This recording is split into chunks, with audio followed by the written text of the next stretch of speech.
Pamela, had worried incessantly about Julia's living alone and had called daily to check up on her. Because she didn't work, Pamela had time on her hands, and because her children were both grown, she needed someone else to mother. It didn't matter that she was younger than Julia by 5 years. She had always had the manner of an overseer, even as a child. If Julia wasn't home when she called, Pamela left a message, usually constructed around a warning of some kind. Always check the back seat of your car before getting in. Don't order with a credit card over the phone. Wear flat shoes in case you need to run. She often included reports of tragic outcomes for people she had heard about who failed to follow these rules. Julia almost pressed the button to listen, but she stopped. She was bone-tired and mentally spent. She wasn't in the mood to hear her sister's voice reminding her that evil prowled the earth. She turned and went to her bedroom instead. She took off her skirt, removed her jewelry, pulled her sweater over her head, and took her time putting everything away in its place. From the hook on the back of the bathroom door, she took her housecoat, slipped it on, and snapped it up. Even as she did these things, she was thinking of the hours ahead. Since it was the last Friday night of the school year, she had no papers to grade. The evening gaped before her, with no plans to fill it, which was part of the reason for her present unrest. By putting on her housecoat, she realized she had already decided not to take a walk, which was one way to spend an hour or so, now that daylight saving time was in effect. But for now, she had supper to think about.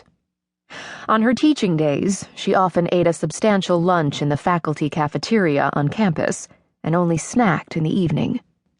Today, however, she hadn't felt like walking over to the cafeteria, choosing her food, sitting at the same corner table with Marcy Kingsley, her only real friend among her colleagues.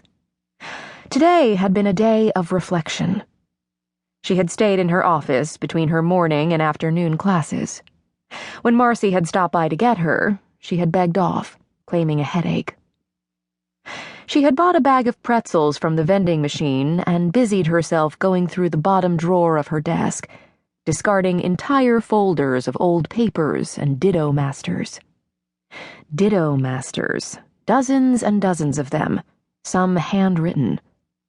It was hard to believe she had hung on to such antiquities so long.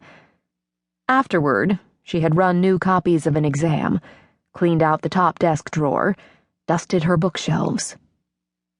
And then, because she still had a half-hour left before her 3 o'clock class, she had sat at her desk with her door cracked, listening to the graduate teaching assistants socializing in the hallway. They were as eager for summer as the undergrads. Not one of them had yet wished her well during the coming year. By now, they had probably forgotten all about the announcement in the February faculty meeting, after which there had been a pattering of polite applause for the 2 professors chosen for sabbaticals, Julia and Harry Tobias, who taught psychology. Julia didn't fully understand the selection process, but she knew it was a committee decision and that the words, "having distinguished yourself by the length and quality of your service," had been used by Dean Moorhead when he first informed her of the award privately.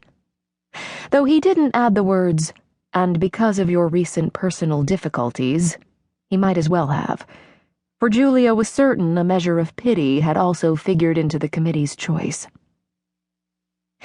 Though she had pretended to be pleased and honored, it was mostly shock she had felt.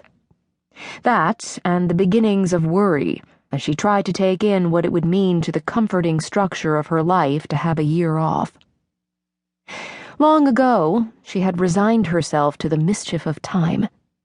For though a year could pass swiftly, the days within that year could seem endless.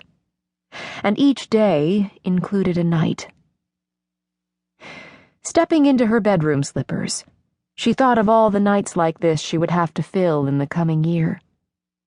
She was struck with the urgent need to write up a list of projects she wanted to complete and places.